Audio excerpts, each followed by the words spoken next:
Welcome back to our intermediate financial accounting class. Over the last few segments, we've been talking about revenue recognition, what it is, why it's important, what the new rules are, what the old rules were, and why these new rules are going to be so beneficial to the profession, because it simplifies things so much to bring things down from a ton of specific rules to just 5 basic steps. Along with those basic steps and some basic examples of those steps, we've also been talking about some more advanced transactions. We talked about multiple deliverables and how we recognize those deliverables and what we do with accounts receivable and unearned revenue or contract liability for those kinds of transactions. And then we started talking about early recognition, which FASB doesn't really like. They prefer we wait until we're done with each obligation, but they have allowed companies under certain conditions to recognize the revenue early. What we were doing last time, the percentage of completion method, assumes that we're sure we're going to get paid, we're sure we know how much we're going to spend on the project, and we're sure we know how far along in the project we are, within reason. Now we want to talk about what happens if we're not sure.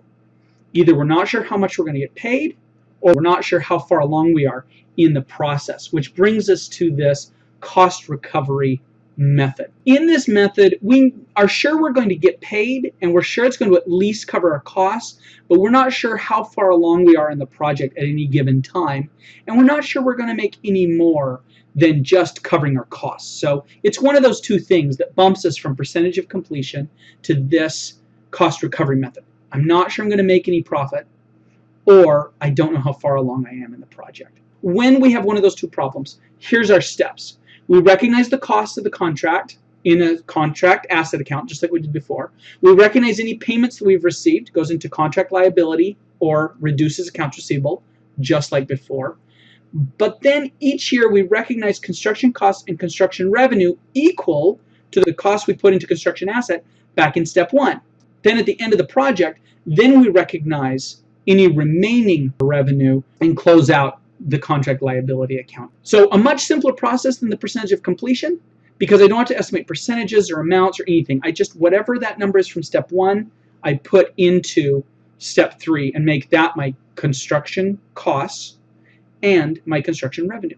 And that's it. That's all there is to it. So a really straightforward method that allows us to recognize some revenue and get rid of a big asset, so we don't just build up this huge construction asset that messes up our ratios, but doesn't let us show any profit. So companies try to avoid this if they can, but at least it's an option better than just waiting till we're 100% done with a 5-year project.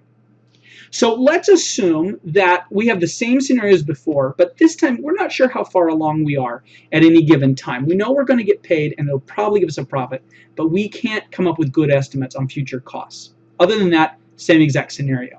Let's do the journal entries, assuming this is the case. And instead of doing a bunch of journal entries by hand, I have a new worksheet for you that's going to allow us to just slip in the values without having to do all of the work. So you can see I've started the process here with year 1. There's our $3.4 million that we spent in year 1 and the $1 million that we were paid. And you can see off here to the right, I put in our T account so we can keep track of these as we go. Here's our contract liability, $1 million. Now we get to step 3 at the end of the year, and I just take whatever this value is, and I bring it down here and put it into cost of sales and take it out of my contract asset. And I take that same number and put it up here. And that's most of my journal entry. I get rid of any contract liability that I can, and if I have left over, I put it into accounts receivable. And I'm going to have to get rid of that line here a little bit. There we go.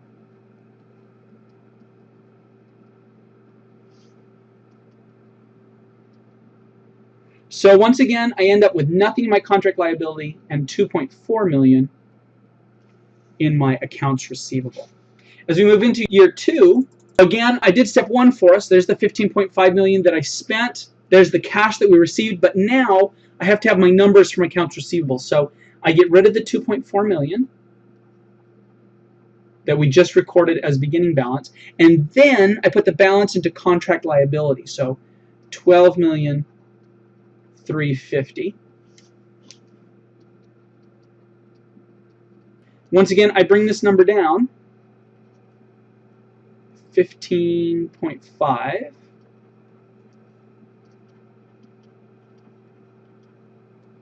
and it comes up here. And let's see, contract liability, I can get rid of all of that. And anything left over to make it balance goes into accounts receivable. So once again, my contract liability goes away. And let's see, I forgot this before, so we'll put it in now.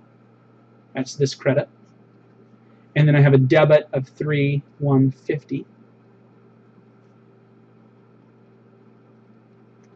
So I end the year, once again, zero in my contract liability and a little over $3 million in accounts receivable. Really straightforward method. Again, nothing more to it than that. We take a look at year 3. There's my $16.3 million that we spent and the $16.5 that I collected. I get rid of my accounts receivable. And the balance goes into contract liability, $13,350.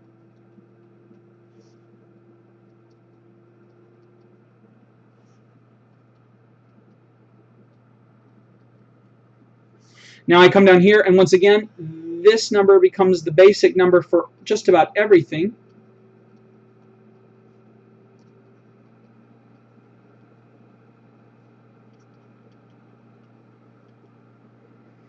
I get rid of my contract liability, and the balance goes into accounts receivable, $2,950,000. So let's see. Finish off my T accounts here. That goes to 0.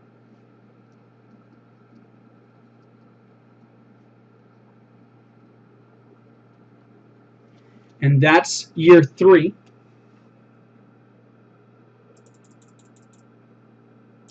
Year 4, again, I put in the basic numbers for you. So $8.7 million we spent, $13.5 million collected. We'll show that by getting rid of our accounts receivable and putting the rest into contract liability.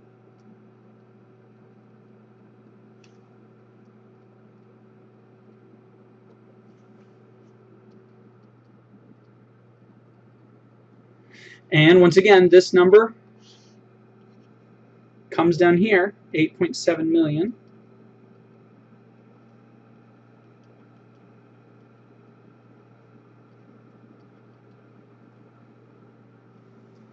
And in this case, I don't even have enough to pay off the contract liability, so I just get rid of as much as I can. And I'll actually take this out of my journal entry. So now accounts receivable stays at 0. Contract liability gets this $8.7 million. And I end the period with $1,850 in my contract liability account as I move into year 5. There's my $3.2 million, the last of what I need to spend. $4.25 million cash coming in. I don't have any accounts receivable to offset, so that stays 0. Again, I can just get rid of this. All of it will go into my contract liability.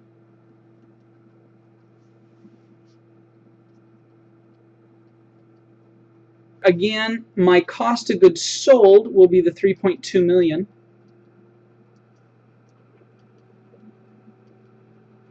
But I don't use that same amount for my revenue now that I'm done.